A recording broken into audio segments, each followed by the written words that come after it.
Hey everybody, how's it going? We're starting a new unit now on World War II. So we're going to have a few intro lectures on the road to war, how the war starts. They'll look at the U.S. point of view in the war, including the home front and abroad as well.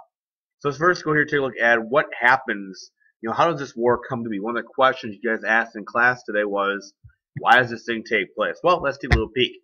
First off, we have a worldwide depression. You guys see this picture? It looks pretty familiar to us from our last unit, but look at the background here. Berliner Bank. That's in Germany, guys. So honestly, guys, the Great Depression is a worldwide depression. It is not just a U.S. problem. Remember, all countries are connected in some way, shape, or form. So depression happening here, happening everywhere else too. Even worse in places like Germany and Italy and France that were just pounded by World War I. And so they all have problems. Britain has problems. Germany has problems. Italy has problems. The same unemployment we have, the same money problems we got, same kind of problems happening there. Now, also, deal with the Treaty of Versailles. We talked about Treaty of Versailles, and we looked at all the different things that it entailed. Remember that Germany lost land. Okay, they lost their territory, lost colonies, territory to make other countries in Europe. They lost their colonies. The idea of nationalism, where kind of other countries were made out of Germany. Germany had its military cut. Their industry was not allowed to make weapons. They had to pay all those reparations, all that money, and they had that guilt clause. Honestly, guys, that guilt clause hurt the most. Why? They took blame for something they didn't do. They had to pay all the money for something that was not their fault. And so, honestly, a lot of Germans are very, very angry about Germany signing the Treaty of Versailles and about the politicians that decided to sign it as well. Other people aren't happy either. A lot of countries' demands weren't met. So a lot of ethnic groups located across borders. There were Poles that were in Poland. There were Serbs that were in Serbia, so on and so forth. Austrians that were in Germany, Germans that were in Austria. And so certain ethnic groups that, way they identify themselves ethnically, weren't the country we want to be in. Italy, not happy at all. Italy had switched sides at the very end of the war and had decided to hop onto the Allied side with Britain, France, U.S., and Russia. Well, Russia left the way, but still. But they thought they would get more African colonies out of it. They got nothing, and they're getting the same problems that Germany's getting. Russia, remember, totally left out of the equation. They're growing up, they're getting big, and so that's part of the issue happening on there. And with this big threat of communism coming in from the east, from Russia as well. We had that big Bolshevik revolution. All those things that happened in Russia with all the unrest, the economic trouble, stress war we talked about. The Bolshevik revolution led by Lenin ends up leading to a communist revolution. Now Lenin dies. Let's take over Stalin. We'll talk about Stalin next notes. And we have the idea of communism in Russia. Now, it's not communism in terms of, we'll talk about what kind of communism it is, but it's the idea of the idea that you are sharing ideas, government controls everything, and it scares a lot of people. And one of the scary parts is that the communist revolutionaries called for a worldwide revolution. The phrase was "workers of the world unite." We want to see almost a worldwide revolution. So at certain countries where things aren't going right, where they have economic problems and troubles, people start worrying a little bit because who knows, this revolution might be coming here next. Italy, Germany, all having freakouts about that situation. So communism, big scary thing at this time. Economic troubles. Look at these pictures, guys. We'll pass some cool stuff around class too, but this is from Germany in the 20s and 30s. Yes, those kids are playing with blocks made of money. Yeah. No, they're not rich. Trust me, they're not loaded. They're not like, Bill Gates kids or something. Germany had to print money. Okay, they had to pay off all those bills, especially those reparations. So they printed off all kinds of money. We talked in class already about why you just can't do that. We'll read a little bit about it as well on Wednesday. But if you print all money off, it makes really, really high inflation. That means that money that they're printing off, well, the value of it goes down. That means prices go up. Ladies and gentlemen, the money that they're playing with right here is worth more as building blocks than it is as money. Yeah, think about it, right? That's scary, right? Okay. All those money troubles, reparations means no industry, means no jobs. High unemployment rates cause that problem both Germany and Italy. But when Germany has this huge high inflation, we're talking 1,000% inflation goes on. The money is worthless. Okay, they're actually paying people 3 times a day so they can go and buy bread for their family. A loaf of bread costs hundreds of Deutschmarks or Reichmarks that they're using to pay for these things. They're printing bills in the hundreds of thousands. We're passing around through our own class. You'll see exactly how big the denomination of the bills are. In our picture here, you see this lady right here. She is literally burning money in her furnace because it's worth more. So obviously this economic toll has a big psychological issue. You're living through this idea of depression. You also have the psychological impact of World War I. You have all these guys who got hurt or disfigured. You're still seeing the everyday deals of World War I. You have guys that are wearing prosthetics now, where their legs, arms, faces, that kind of stuff used to be. People are really angry about all these things that are going down. Angry about money trouble. Angry about the war. Angry about the short end of the stick they get there. And so guess what? They're going to want somebody to blame. Well, we're going to see what happens with that one in a little bit. They're trying to rebuild the country as well. Germany, France, all got destroyed by the bombs, the artillery, that kind of thing of World War I. As we cities here are destroyed, they're bombed. An entire generation of men wiped out due to the war. U.S., there was no fighting here. There is not this problem. This problem does not exist in the United States, ladies and gentlemen, because guess what? No actual fighting took place here. So Europe is trying to rebuild. The United States in the 20s, we're getting rich off of Europe trying to rebuild. We're selling everything they need to rebuild their country. And so they're trying to struggle and get ahead that way. We also have new governments being placed in these new countries, especially in Germany. Versailles, the Treaty of Versailles created new governments in the old Central Powers. So Germany, Austria, those countries got new governments. Most of these governments were parliamentary because they were afraid of kings taking power and trying to start wars again. Although a lot of countries want to return to a monarchy and bring the monarchs back. In Germany, they called it the Weimar Republic. Yes, it starts with a V. In German, ladies and gentlemen, W's are pronounced as V, so it's called Weimar. And it's called Weimar Republic because it was located in the city of Weimar, where it was created. So the Weimar Republic is a new German government. It has some problems, though, okay? First off, they have a president, okay, who is elected by the people to be in charge of the government. They also have a Congress, okay, called the Reichstag. It's an elected kind of group, like our Congress, okay? They also have a chancellor and a cabinet. Now, a chancellor is like a prime minister. They do a lot of the government, the kind of almost like presidential duties, like president, but not a lot of power. And a cabinet of ministers.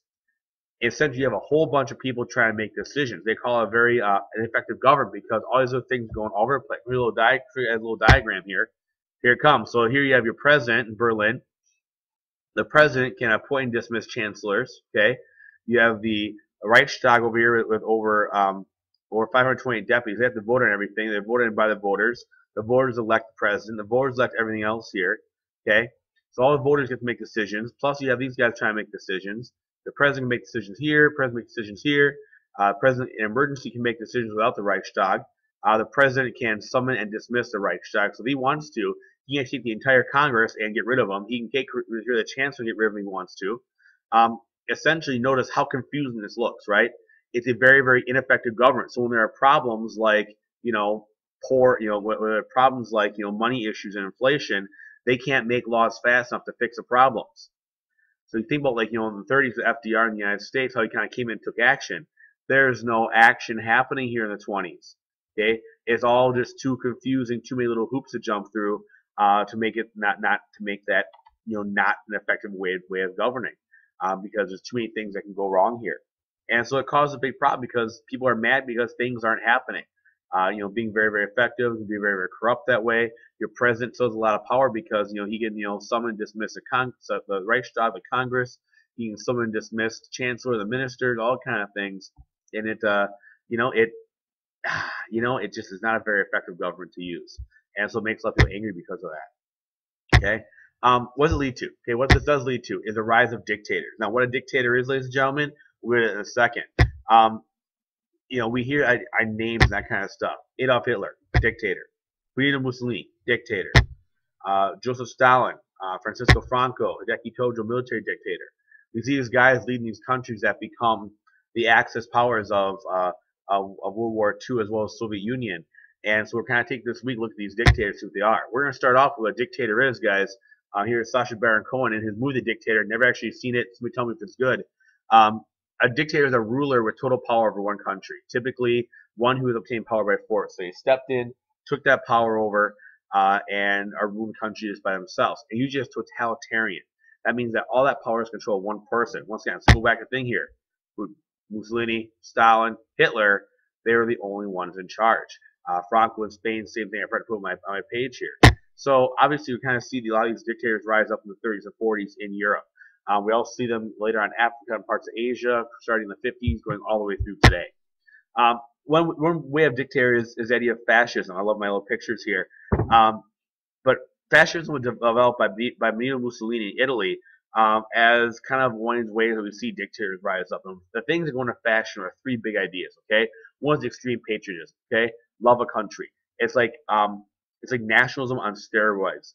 Every single thing you do is for the country. Every single thing you make, every single thing you do, every breath you take, every time you go to the bathroom is for your country and nothing else. What it goes down to. Okay, usually to replace some kind of threat going against your country. A lot of times, there's a lot of different things to it here. There's racism. I believe that your race, your group, your people are better.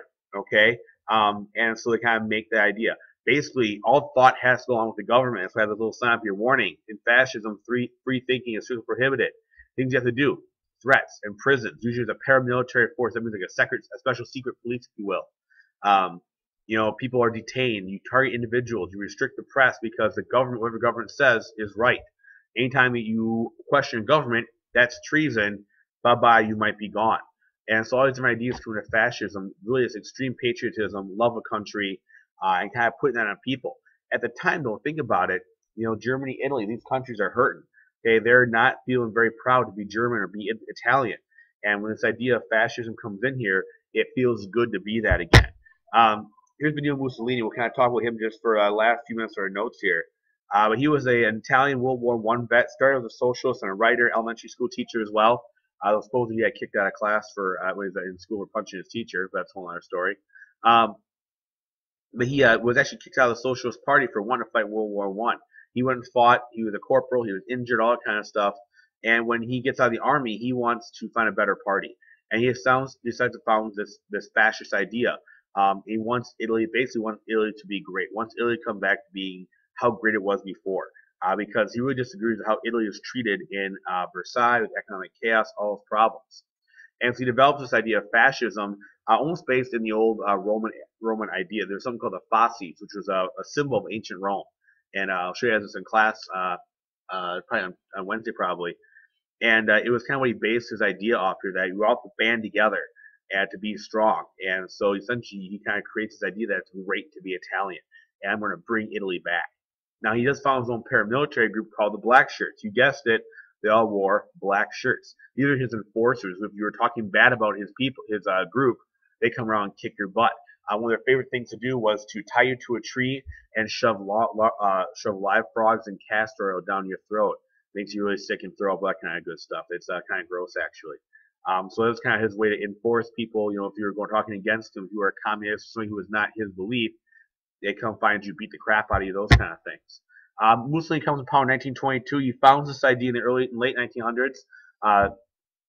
In late 1919, give or take, after World War I, and he gets his group to become more and more powerful. And what he does is he goes to the king of Italy and threatens him. Basically, he says, "Listen, my group of people, we're going to march on Rome. Here's his march on Rome right here. We're going to take it by force, whether you like it or not, unless you make me prime minister." Basically, second in command. Well, he was made prime minister, and then just by 1925, he was the only leader and basically became a dictator. So basically, Italy gave him power and said, "Here, take it on power of threat." His nickname was Il Duce, which means the leader in Italy, and he really wanted to do was restore pride. One of the little quotes he has is, he says, "Give me all the power, and I'll restore greatness to Rome." He thought about the Rome of old, as you guys learned in middle school, was awesome. I mean, Rome ruled Europe. Well, let's bring them back. One of the things he actually did was dig up the old Roman ruins and kind of like display them again to be proud. And anybody who questioned what he was doing, well, his secret police, his black shirts, come and kick the crap out of you. And so that's kind of how we see him come to power this way. He does this big public works program. It's one of the things he does to look at unemployment, just like the New Deal did. People love him because, oh my God, the economy's flourishing. We're getting going again. He rebuilds the army and navy, and he says, you know what? We have to expand our country. We didn't get any colonies. We're going to take a colony. So he decides to invade Ethiopia. Ethiopia was one of 2 free countries in Africa at this point yet. And actually, Italy tried taking over in the 1880s and were defeated by the Ethiopians. So he invades from the 2 colonies they have in Somalia and Eritrea and takes over Ethiopia, almost like a revenge kind of thing. And so he expands that. Guys, we're going to leave off there today, guys. We'll talk about this on Wednesday. We'll do a little concept formation about totalitarianism, fascism. I'll talk to you guys then. Enjoy. Thank you much. Bye, guys.